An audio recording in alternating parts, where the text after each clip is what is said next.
রাধা রানীর কলসিখানি যায় চলে ভাসি, অষ্ট সখী কানাইকে জানায় মিনতি।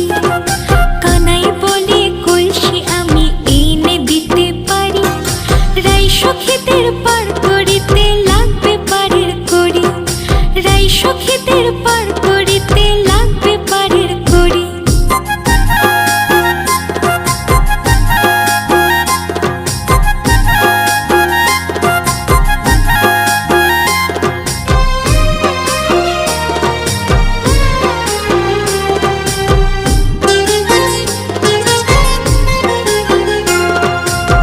সখীরা বলে কানাই পারের করি নাই, যত খুশি নয়